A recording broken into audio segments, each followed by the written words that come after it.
Hjärtligt välkomna till detta eftermiddagsseminarium med Chantal Mouffe om demokratins framtid. Vi går nu över till engelska.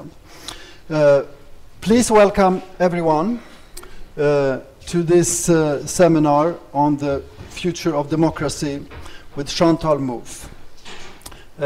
It seems a very appropriate place to meet in a former military barrack, now transformed into a museum of military history, considering that one of the themes we will be addressing today is the possibility of agonistics as opposed to antagonistics. The host of the seminar, as you know all, is the Institutet för Framtidsstudier, the Institute for Future Studies and Studies of the Future. And I'm grateful myself for having been asked to host this seminar.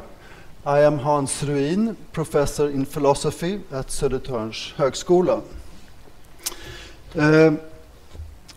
Chantal Mouffe does not need an introduction in this room. It was remarkable the interest that was shown for this seminar, as I think within 24 hours all the seats were booked. So we take it that you who are here need not hear more about the background and work of Chantal Mouffe. We can just recall that the most recent book by Chantal Mouffe, Agonistics, came out not so long ago, which is a number of essays where she brings her earlier work up to date, addressing some of the most pressing issues of today, and which we recommend for reading for those who have not already read it. The setup for today's seminar is that Chantal Mouffe will speak for approximately 45 minutes. Then we will gather here for a discussion. We have prepared commentaries by two distinguished commentaries, Stefan Jonsson and Olof Pettersson, whom I will say a few words about later when we sit down. And we can go on until 3, maybe 3:10, and after which you are all invited to a small reception behind this door. And we are eager also to have a discussion between Chantal Mouffe and the audience, so the last half hour, 25 minutes, will be open for questions from the floor. With these short words of introduction, I ask you all to join me in welcoming Chantal Mouffe.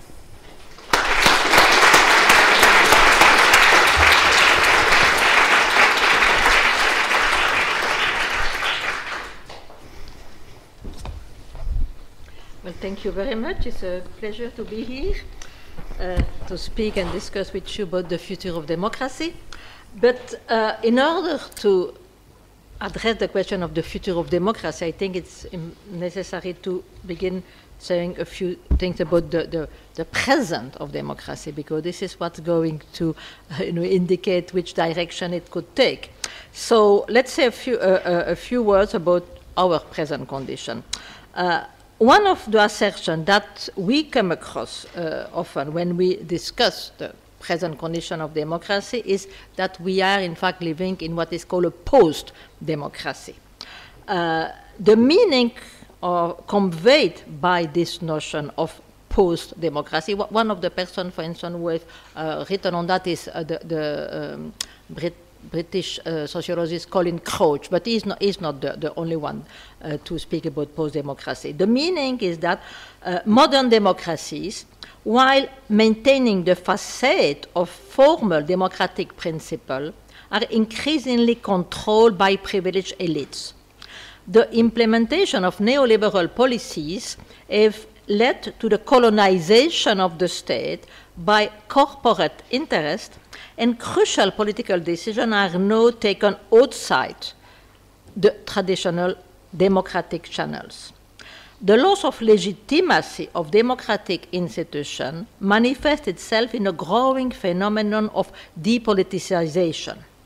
Well, that's, you know, in a nutshell, the idea of meaning of post-democracy. And I must say that I agree with many aspects of its analysis, but I think that when we examine the reason for this phenomenon and envisage, and that is of course what concerns us here, how this tendency could be reversed, it is important to stress the role that parties of the left have played in this process of disaffection with democratic politics. In the previous book, To Agonistic, called On the Political, which by the way exists a Swedish translation, I have examined the reason for what I call the post-political perspective, which has become dominant in liberal democratic societies. In fact, post-political and post-democracy refer to the same phenomenon, but I will say, for instance, the post-democracy concept refer more to the sociological and economical analysis, you know, transformation. Why when I speak of post-political, I speak more from the political point of view. But in fact, we are really addressing the same phenomenon, but from two different point of view. And on the political, I have argued that this post-political situation in which we live today is linked to the move toward the center, which in the last decade has been the strategy of social democratic parties in Europe. A strategy which, under the motto of the third way, was first elaborated for New Labour in Britain by Anthony Giddens. According to such an approach of Giddens, but we also find something similar in the work of the German sociologist Ulrich Beck, Western society, they say, have entered a second stage of modernity, one that they call of reflexive modernization, where the adversarial model of politics, which is characteristic of what they see as the first stage of modernization, the simple modernization, this adversarial model has become obsolete. And Giddens, for instance, claims that it is necessary now to think beyond left and right. This is, in fact, the title of one of his books. And envisage a new type of politics, they call it the radical center, which transcends the old-fashioned divide between left and right. Well, such a view developed then originally by Giddens was later adopted by other socialist or social democratic parties, which began to present themselves as being center-left. They don't want to be called left, but you know, they are center-left, clearly indicating by that they are rejecting, you know, the former position, which, and particularly what I'll say, the anti-capitalist dimension that has always existed in social democratic parties. Because this is something that the traditional social democratic parties, well, they were not, you know, in favor of the abolishment of capitalism, but there was an anti-capitalist. They were at least wanted to regulate capitalism. But this is now even abandoned, this idea by the center-left parties. And under the pretense of modernizing the social democratic project, so as they say, to adapt it to a globalized world, center-left parties, in fact, have now completely capitulated to neoliberal views. Convinced that there is no alternative anymore to the current form of globalized financial capitalism, they have accepted the framework established by neoliberal hegemony. Having abandoned any attempt to challenge the existing relation of power, they now limit themselves to propose ways to humanize neoliberal globalization. This is why, in fact, their policies today are to distinguish from those of the center-right parties. Because if we look all over Europe, the difference between center-left and center-right is really minimum. You know, there is no basic difference between the policies that they propose. And I've been told, by the way, that is also the case in Sweden, because I don't know too much about Sweden, but it seems that you are in the same condition. Well, it has been my contention that this consensus at the center has got very negative consequences for democratic politics. Indeed, it is the absence of a real choice between clearly distinguishable alternatives which explain the current lack of interest for politics, which has produced a drastic fall in participation in elections. Another consequence of the conversion between center-right and center-left parties, and I think it's very worrying, and we are going to see this is something which, for the future particularly, can have very negative consequences, is that such a situation, consensus at the center, is favor the emergence of right-wing populist parties whose success is due to the fact that they appear as being the only one which pretend, at least to offer an alternative to the existing order. Well, it seemed to me that in the discussion about post-democracy, the role played by this post-political situation is not sufficiently taken into account. It is, of course, necessary to grasp the transformation of the capitalist system which have provided the economic condition for the success of neoliberal globalization, and that's what the post-democratic theories insist on. But that does not automatically explain the reason for the disappearance of a vibrant democratic debate about the different ways in which social relations and public institutions can be organized. And this is where the responsibility of parties of the left need to be recognized. By failing to acknowledge that politics is intrinsically partisan and that democratic politics requires what I've called an agonistic debate among conflicting projects. By agonistic, I mean a debate in which there is really alternative, not two versions of the same kind of politics, but of course a debate which is carried on through democratic procedure, and that will be the difference between an antagonistic debate in which there is really a relation of the friend and enemy, while the agonistic debate is a debate among adversaries who, of course, defend what I call different hegemonic projects, but recognize the legitimacy of their adversaries to fight through democratic procedure for another alternative. And this is precisely what is been missing and what is characteristic of our post-political situation. And I think because of this lack of an agonistic debate, the consensual politics of the third way has contributed to the depoliticization, which is at the core of our post-democratic condition. When citizens feel that they cannot have a say in the fundamental decisions which concern their common affairs, and that political questions are dealt with by experts, because political decisions are in fact considered to be of a technical nature, then democratic institutions are emptied of their substance and their legitimacy is threatened.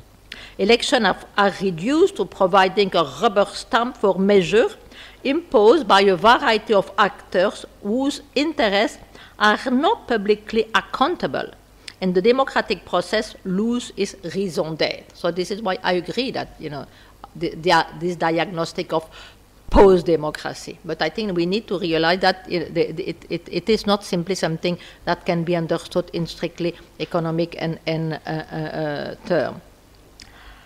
To be sure, our societies still claim to be democratic, but what is the meaning of democracy in our post-political times? Scrutinizing the nature of liberal democracy, by the way, here I want to insist, when I speak of liberal democracy, I don't mean democratic capitalism. I mean liberal in the sense of the political institution of liberalism, independently of the kind of economic system which is going to be implemented. Of course, many people will argue that you can't have liberal democracy without a capitalist system. But not many is a bit too much, but important liberal theorists envisage the possibility of what will be, for instance, what Norberto Bobbio called a liberal socialism.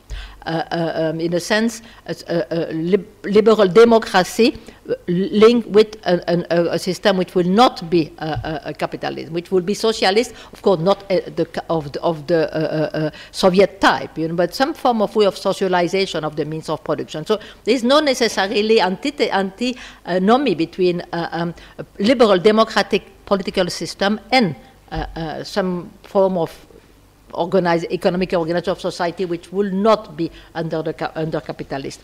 And in fact, even an important liberal theorist like John Rawls also recognized that his defense of liberal democracy does not require an economic capitalist system. So I insist, when I speak of liberal democracy, I'm basically speaking of a political regime. That I think is very important not to misunderstand my argument. So when those political decisions are reduced to really something technical, then of course one does not understand what is the specificity of liberal democracy. And in my book, The Democratic Paradox, I have scrutinized the nature of liberal democracy, understood as a political regime. And I brought to the fore the tension that always exists between what I call these two ethico-political principles. And those two ethico-political principles of liberal democracy are liberty and equality. Liberal democracy, I say, should be understood as the articulation between two different traditions. The liberal tradition of the rule of law and individual rights, on one part, which put at the center liberty, and the democratic tradition of popular sovereignty, which insists on equality. The Canadian political philosopher C.B. Macpherson has shown in a nice little book called The Life and Times of Liberal Democracy how this articulation between the liberal and the democratic tradition took place in the 19th century, and through this articulation, liberalism was democratized and democracy was liberalized. However, I think it's important, and Macpherson showed that in his book, that there is always a tension between the exigencies of liberty and those of equality. The realization of a perfect liberty and equality is not possible. There is always a tension, and one of them will always be, if what is called in philosophical language, a lexical priority. And in fact, it is this tension between liberty and equality which has provided the dynamics of the confrontation between left and right up till now. I mean, if we are going to try to look for a basic difference between left and right, and that's what, for instance, Norberto Bobbio, to quote him again, do in a little book about the meaning of the left, he says, well, basically the central value for the left is equality. The central value for the right is liberty. And this is what fundamentally distinguishes them. And this is, in fact, something which is central to the development of liberal democracy. And we can say that the history of democratic politics can be visualized in terms of the struggle for the prominence of one of those principles over the other. In some period, the liberal aspect was dominant, in other it was the democratic one, but the contestation was always open. What has happened under the current hegemony of neoliberalism is that the liberal component, and the liberal component understood in neoliberal terms, which already is a limitation of the liberal tradition, has become so dominant that the democratic element has almost disappeared. Democracy is now understood simply in terms of the rule of law and the defense of human rights, and the idea of popular sovereignty, for instance, has been completely relinquished as being obsolete. Those who resist the rule of the elites and insist on the need to give a voice to the people and to make room for their demand are now dismissed as being populist. And I think that this is particularly characteristic of our post-democratic situation. You know, the whole dimension of popular participation, equality is completely been relinquished. Well, in my view, this displacement of the democratic tradition by the liberal one is one of the main features of our post-democratic condition. And it is clearly visible in the abandon by center-left parties of the struggle for equality. Their main slogans are today about choice, fairness, equity, and inclusion. But they take pains to avoid speaking of equality, that they consider as being too tainted by the equalitarianism of the socialist ideal that they have repudiated. Deprived of the vocabulary that constituted the backbone of its vision of society, it is therefore not surprising that the left is incapable of envisaging an alternative to neoliberal globalization and to fight against privatization, because of course what characterizes our post-democratic situation is, you know, the growth of privatization and the supremacy of the market, you know, over the public as being the place where all, the real place where freedom can be implemented.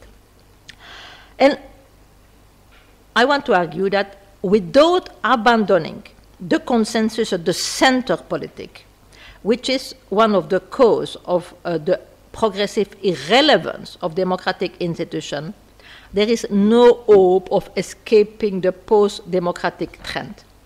It is necessary to fight against the blurring of the line between left and right and to put forward a clearly defined left project. Because, of course, I'm not arguing that there has not been empirically this blurring of the line between left and right. But for third-way theorists, this is something good. This is a progress. This is something that they say is a proof that we are now living in a more mature kind of democracy. And that, you know, it is a step forward. And I think precisely I take the opposite condition. I think that this is something which is very negative and what could lead to the demise of liberal democracy. It is urgent then to revive the democratic process, and this can only be done by the parties of the left if they launch a counter-hegemonic offensive against the neoliberal attempt to destroy the central institution of the welfare state and to privatize the whole of social life, subjecting it to the rule of the market. No? So this is, I think, really the most urgent task for the future of democracy. So to resume this first point, my diagnostic then is that we are witnessing a crisis of representation. This is a consequence of the consensus at the center that has come to dominate politics in most liberal democratic societies. This consensus, which is the result of the unchallenged hegemony of neoliberalism, deprive democratic citizens of an agonistic debate where then they can make their voice heard and choose between real alternatives.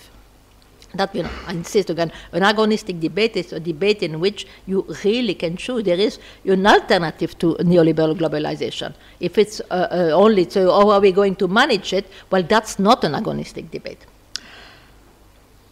So let's see a little bit more about, you know, how one can move away from that.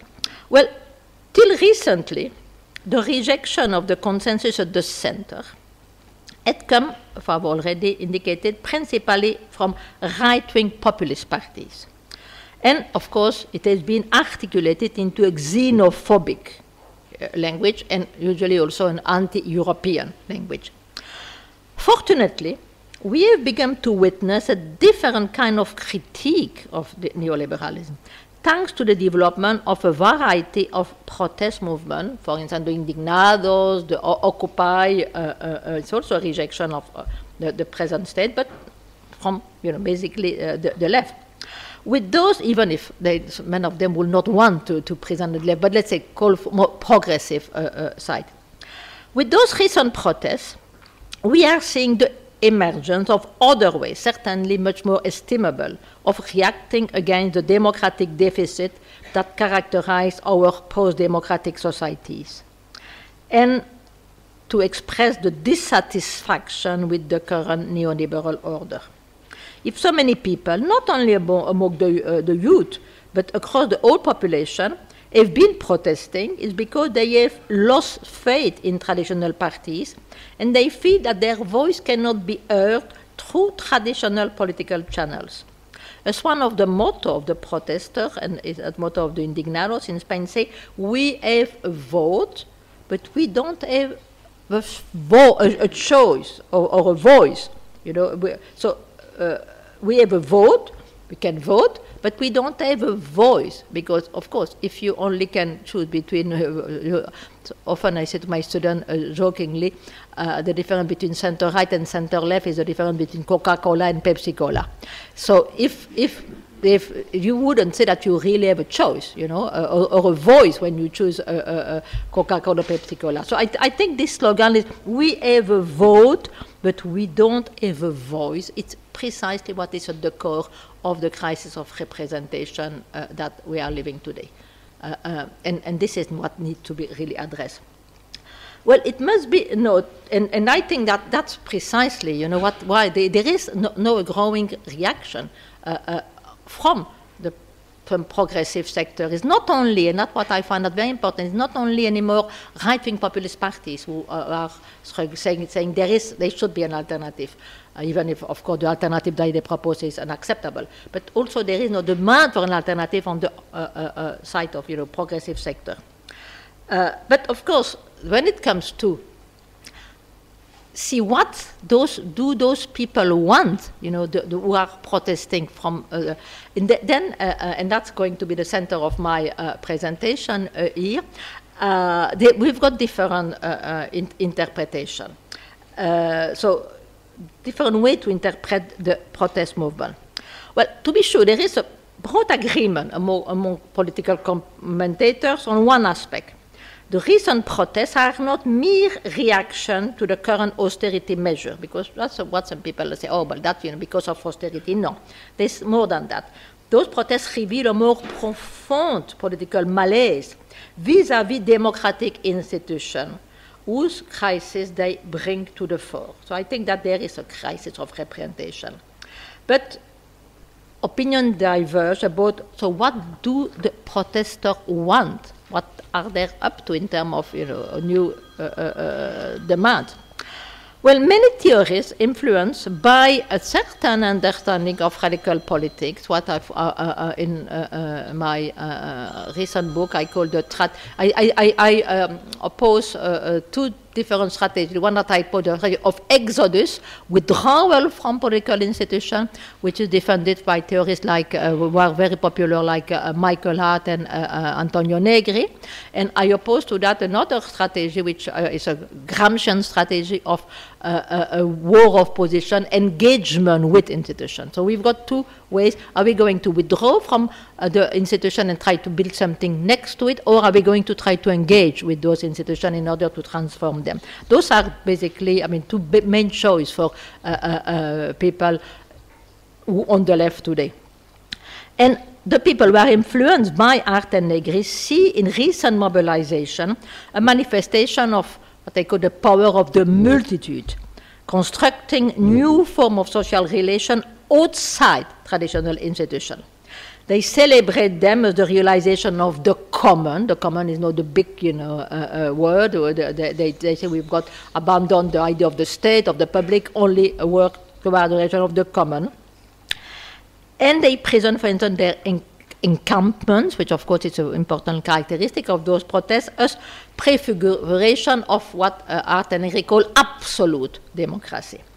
For them, these movements are characteristic of the new form of struggle of the precarious workers, which are typical of post-Fordist mode of capitalist regulation.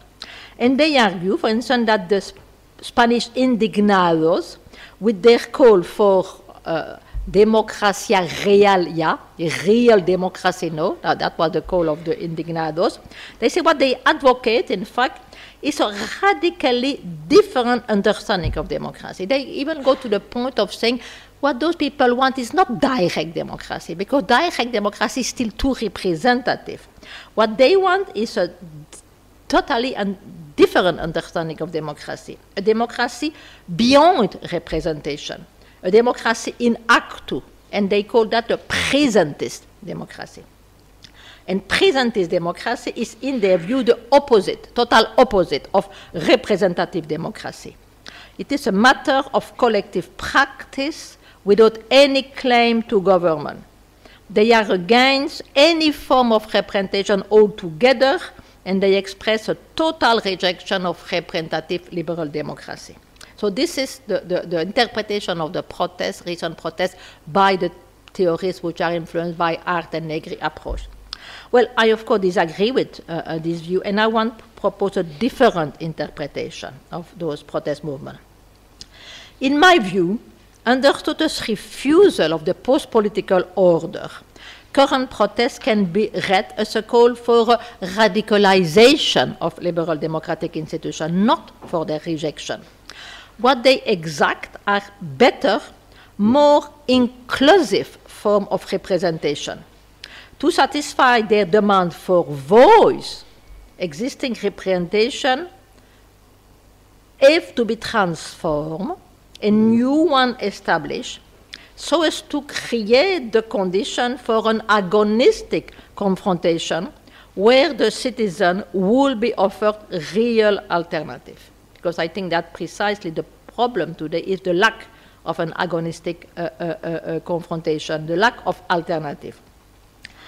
And such a confrontation requires not, of course, a strategy of withdrawal from existing institutions, like the one advocated by Hart and Negri and their followers, but a strategy of engagement with those institutions, an engagement whose aim is to profoundly transform those institutions. So it is why I call a strategy of radicalization of representative democracy. And it requires the emergence of a genuine left able to offer an alternative to the social liberal consensus dominant in center-left parties. Because I think that this is the origin of the problem, the lack of an agonistic debate, and the way is, to fight against it is to provide such an agonistic debate. But I'm going in a moment to say something more about how I see this alternative. But before that, I want to present some reflection about democracy and representation, because I think it's important to see the relation and the necessary aspect of representation in democracy. Of course, the recent awakening, citizen awakening, I will call it, in Europe and the US is very encouraging, because it breaks with the post-political consensus. A taboo has been broken, and many voices are now being heard contesting the inequalities existing in our societies. For instance, some very important element of the Occupy in the US has been to put the idea of equality at the center is a bit too optimistic, but at least important in discussion, because the idea, and this is no small feat in the US, because the idea of equality is not, but they put that question on the agenda. So that is something which, of course, very important. But to effectively challenge neoliberalism, it is crucial that all the energies that have erupted through those protest movements are not diverted towards wrong allies. And I'm afraid that this could happen if representative institutions will become the target of the protest. There is no denying that representative institutions are in crisis in their current neoliberal form. But I do not believe that the solution resides in the establishment of a non-representative democracy, or that civil society struggle and movement are the only vehicle for making democratic advances, and that we should completely release the role of the parties and the parliamentary system and representative institution. That's the view of the people who defend the Exodus approach.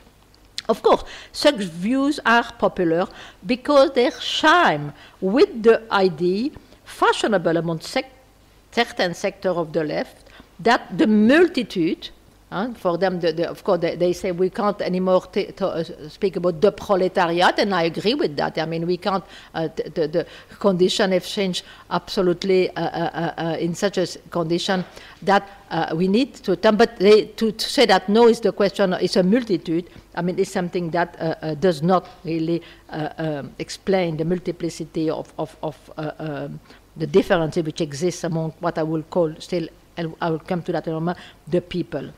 So they say that the multitude could auto-organize itself, avoiding taking power and avoiding becoming state.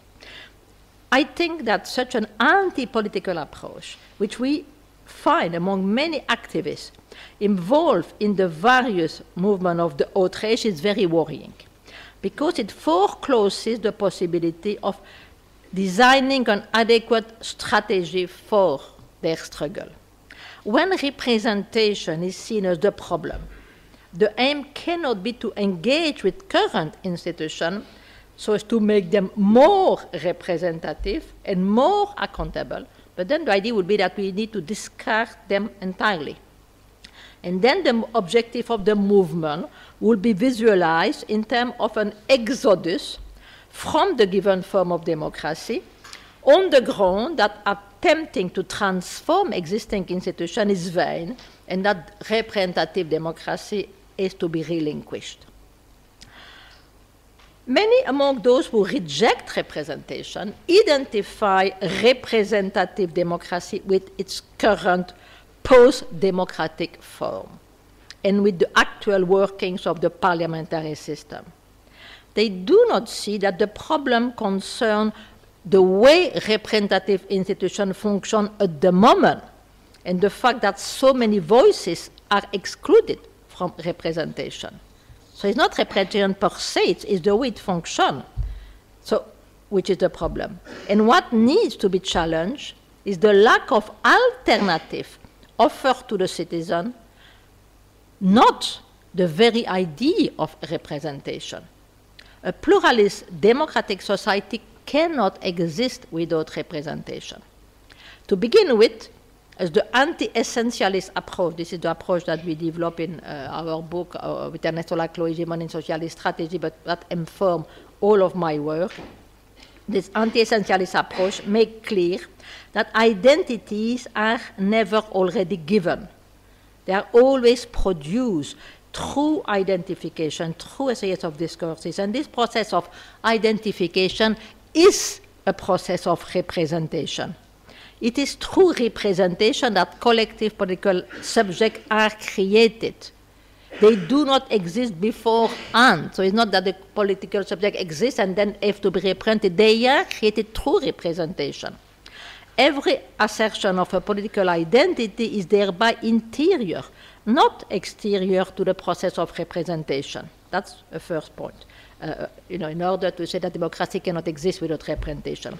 Secondly, in a democratic society where pluralism is not envisaged in the harmonious anti-political form, that everybody could, we can, what I call a pluralism without antagonism, and where the ever-present possibility of antagonism is taken into account, then, and that is what a pluralist society, should look like, then representative institutions, by giving form to the division of society, play a crucial role in allowing for the institutionalization of this conflictual dimension.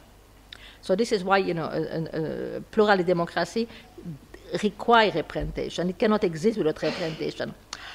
However, such a role of institutionalizing the conflictual dimension can only be fulfilled through the availability of an agonistic confrontation. No, because if we don't have an agonistic confrontation, then of course the conflictual dimension cannot find channels to be institutionalized. And what constitutes the central problem with our current post-political model is the absence of such an agonistic confrontation. And this is not going to be remedied through so-called horizontalism, practices.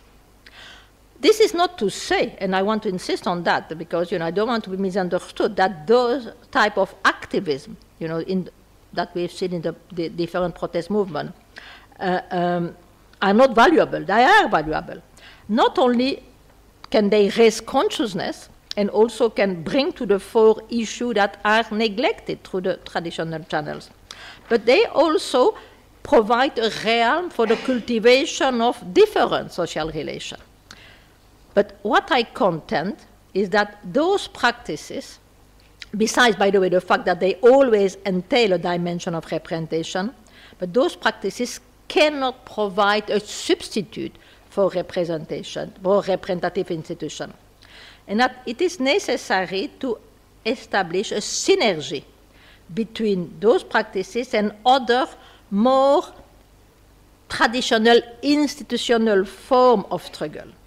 And if the protest movement refuse to establish alliances with traditional political channels because they see them as intrinsically impervious to democratic transformation, then I'm afraid that the radical potential of those protests will be lost.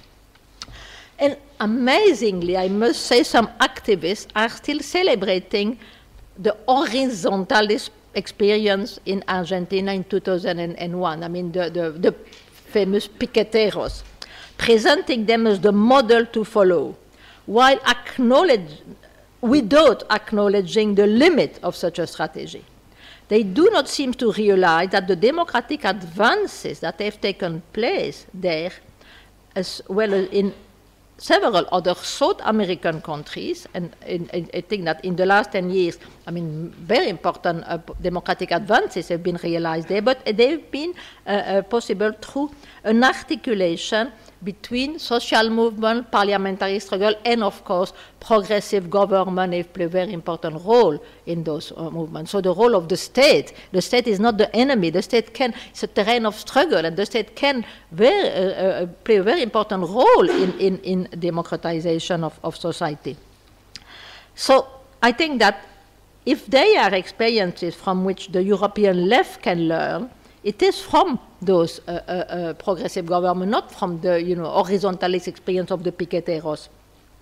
And it's time to stop romanticizing spontaneism and horizontalism.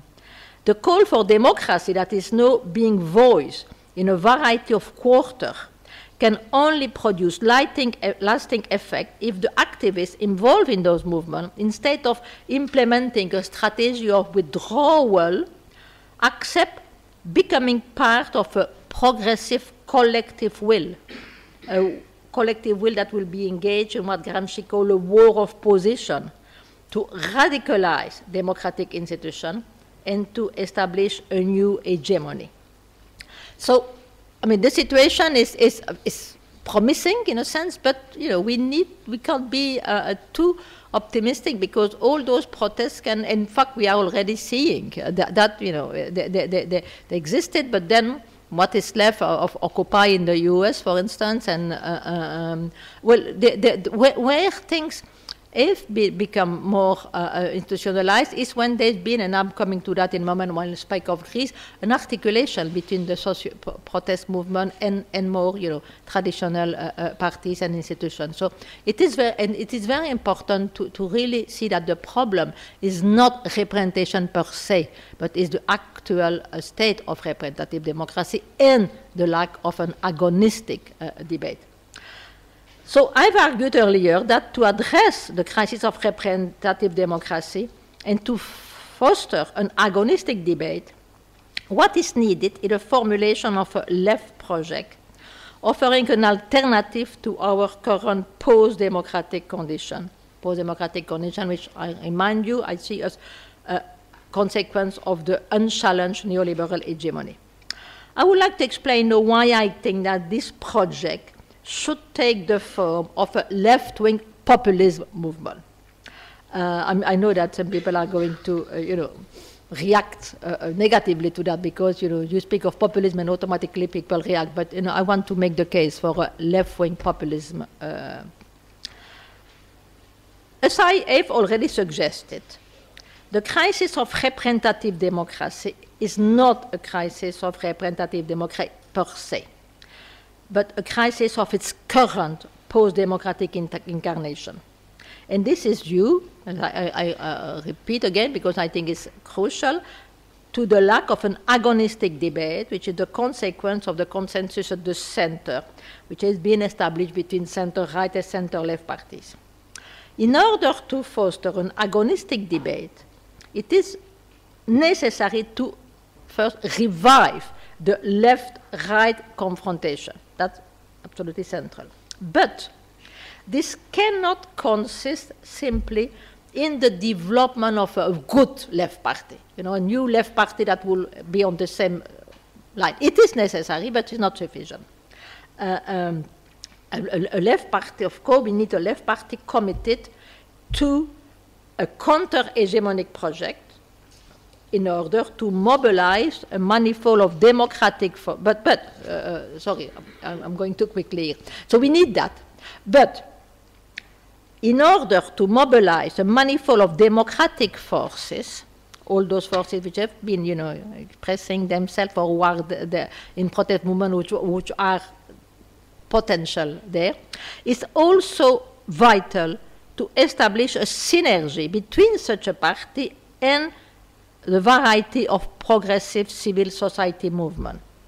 So what is at stake is the creation of a collective will, thanks to the establishment of what we call in hegemony and socialist strategy a chain of equivalence between a variety of democratic demands that exist in our society.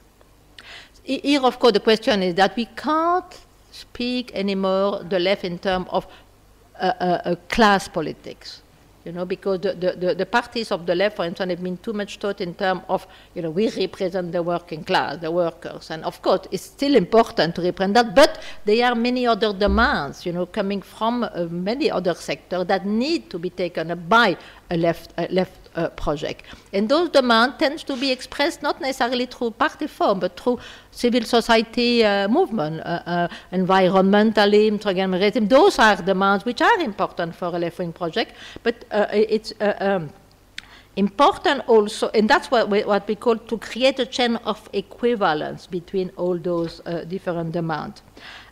Because it's also clear, I think, and that's my argument for articulation of two forms, that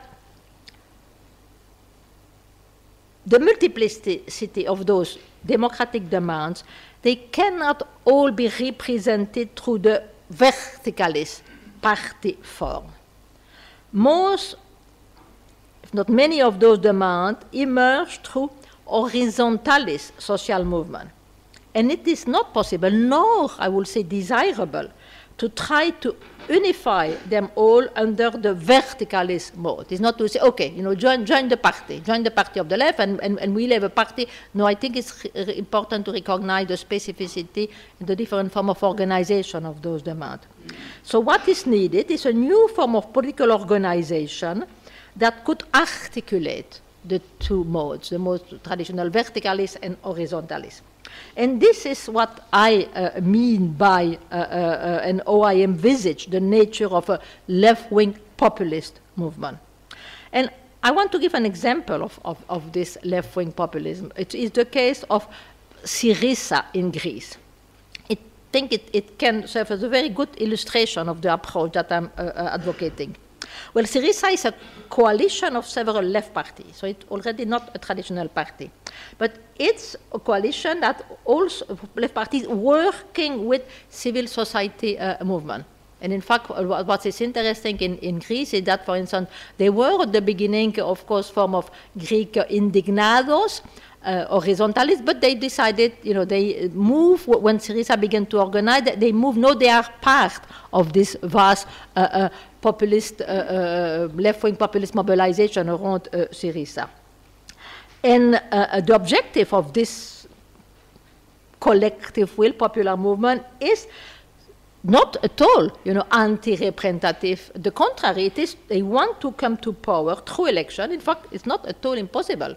It's in fact very likely that in the approaching election in Greece, Syriza is going to win the election because they are in opinion polls the one which are on top. And they want to come to power through election to implement a series of radical reform. Their aim is clearly not the demise of liberal democratic institutions, but their profound transformation to make them a vehicle for the expression of popular demand. Syriza, of course, is often criticized for being populist, but you by now will understand that for me, populism is not something negative. It's something, I would say, positive, because I will argue that populism represents an important dimension of democracy. Indeed, democracy understood as power of the people, demos, kratos, requires the existence of a demos of a people. And instead of rejecting the term populist, of course, populist is usually understood only in a negative way, demagogic, nationalistic, but I think that's a mistake to understand populism only in that negative. We need to reclaim this term. We need to formulate it to show the importance of creating a popular movement, a collective will. The agonistic struggle, in fact, is a struggle about the construction of the people, a struggle between conflicting hegemonic conceptions of the people, because there are different ways of constructing the people. And it is important for the left to grasp the populist dimension of this struggle to construct a people. Seen in terms of a collective will, the people is always a political construction. The people is not just the population there, but the people is a political concept. And its identity will depend on the chain of equivalence through which it is constructed. And also, and that's very important, the type of adversary to which the people is going to be opposed. Because a point that I've repeatedly stressed in my work is that there is, well, first, political identities are always collective identities. It's always a we, a collective will. But there is no we without a they. You cannot, I don't want here to enter into something that would be a philosophical discussion, but if you are interested, we can go back to that in the discussion. But for me, it's as central, there is no we without a they. And in fact, what is going to secure a specific chain of equivalence to create the we is the they, the adversary to which this we is going to be opposed. And there is, of course, where lies one of the main difference between right-wing populism and left-wing populism. So it's not so much the component of the chain of equivalence, though, of course, this is also very important. But in fact, the fundamental question is to give the political character, left or right, of a chain of equivalence is the type of adversary to which this we is going to be opposed. Indeed, many demands that exist in a society do not have a necessary essentialist, reactionary, or progressive character. And it is all those demands are going to be articulated that is going to determine their identity. For instance, to give you the case of France, there are many working class demands which are articulated in a right-wing populist way by the discourse of Marine Le Pen. But those demands are not, of those workers are not intrinsically, it's because they are articulated with other demands, in fact, basically in the case of Le Pen, it's because the adversary is constructed in terms of the immigrants, and particularly in her case, the Muslim immigrant. This is what gives them but those demands can and should be taken into account by the left and the left-wing populist movement, and to a certain extent it's what Jean-Luc Mélenchon and the Front de Gauche is trying to do, is to recover the working class from the grip of right-wing populism, because those demands can be articulated into a progressive way. This is why I insist it's not so much the content or the not that of the demand, because the meaning of the demand is going to result of their articulation. Of course, there are some demands which cannot be, enter into a left-wing chain of equivalence. So it's also important, but it's not only that. It's also important to see that it's the way they are discursively constructed by different discourse, which is going to give the political, progressive or reactionary character of the demand. So for me, this is something which is very important. And of course, this is why the identity of the we depends to the kind of what? What? Summary. Okay. Well, I've got to which it is opposed. Okay. So. Well, there is another aspect of left-wing populism that I would like to emphasize. Besides allowing an articulation between different modes of political action, party, trade union, and social movement, the advantage of a left-wing populism is that it acknowledges the central role played by affects and passion in politics. Let me clarify here that why the difference of all the people who know, there is what is called an emotive turn today in social science, and a lot of people speak about the role of emotion. But I prefer to speak of passion instead of emotion. And I use passion to refer to the common affects which are at play in the collective form of identification which constitute political identity, because emotion are something very individualist, but passion refers to common affects. And I contend that in the process of construction of a collective will, which is at the core of a left-wing populist project, common affect play a crucial role. The attempt by so many liberal democratic political theorists to eliminate passion from politics and their refusal to accept the crucial role that passion can play is no doubt one of the reasons for their hostility to populism. Because they say, populism, no, it's mobilization of passion, and that is necessarily something that the left can't do. And I think that's a serious mistake, because as I've often pointed out, it is because this terrain has been abandoned to the right, and that, right-wing populists have been able to make such a progress in recent years. Fortunately, thanks to the development of left-wing popular movement like Syriza, this could change.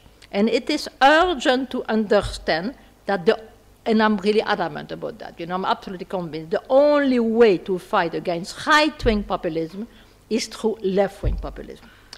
I had the last point, but I'm going to skip it, but I just want to indicate, but this left-wing populist movement must take place at the European level. Because, of course, this profound transformation can't just take place at the national level. So I'm arguing here for a European left-wing populist movement.